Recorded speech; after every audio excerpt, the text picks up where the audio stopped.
La Coupe du Monde de la FIFA, c'est sur Europe 1. Daniel Moquet, allez, cours, terrasse, vous présente la feuille de match de Raymond Domenech.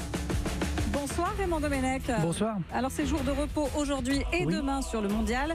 On est à J-2 avant le quart de finale de l'équipe de France face à l'Uruguay. Les Bleus qui se préparent. Quand on voit leur compte Instagram ou Facebook, on n'a pas l'impression qu'ils sont super stressés. À ce propos, Pierre a une question pour vous Raymond. Bonjour Raymond, Pierre de Toulouse. J'ai vu que les joueurs de l'équipe de France devaient éviter de s'afficher sur les réseaux sociaux avant les matchs. Est-ce que vous pensez que ça peut perturber la préparation ? Merci beaucoup.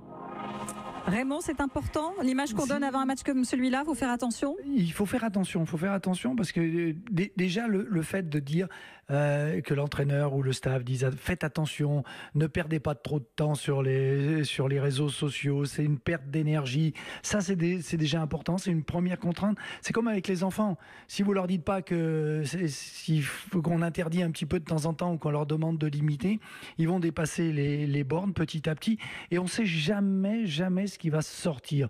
Les problèmes peuvent arriver avec une phrase, avec une photo, avec quelque chose qui va perturber l'équilibre de l'équipe. Il suffit qu'il y en ait un qui rigole. On l'a vu quelques fois avec le PSG, avec des joueurs qui faisaient des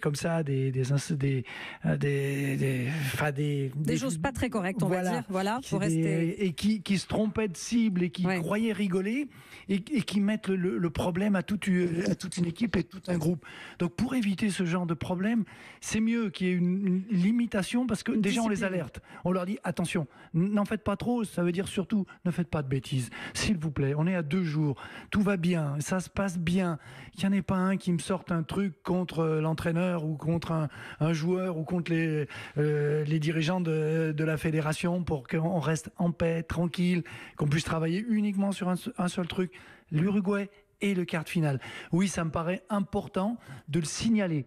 Il n'y a peut-être pas de risque, mais il faut quand même appliquer des règles là-dessus. Oui. Complètement, parce qu'en plus ils vont faire ça tard et plus ils vont être faciles, plus ils seront à la limite de la bêtise. Surtout que ça peut être d'une grande violence, les réseaux sociaux, pour les joueurs aussi, qui sont encore jeunes, qui peuvent être touchés par certains commentaires. Autrefois, quand on ne voulait pas qu'ils lisent les commentaires, il suffisait de ne pas acheter l'équipe. Ça, c'est fini.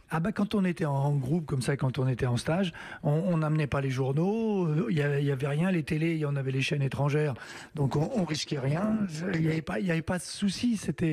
Maintenant, la démultiplication fait que, oui, l'info, ils l'ont en permanence, mais je dirais qu'eux sont habitués. Et s'ils ne sont pas habitués au bout de 5 ans, 6 ans de professionnalisme aux réseaux sociaux et aux critiques immédiates qu'ils peuvent recevoir sur les réseaux sociaux, c'est qu'il y a quelque chose qui ne va pas bien parce que ça fait tellement mal en permanence et c'est toujours le négatif, c'est toujours les gens qui ont quelque chose à dire, à rouspéter, à critiquer et sans parler des injures et tout le reste. Donc eux sont habitués à ça, mais on fait attention quand même. Il faut qu'ils fassent attention. C'est pas aux autres qu'il faut qu'ils fassent attention, c'est à eux. On a bien compris. Merci beaucoup. Merci.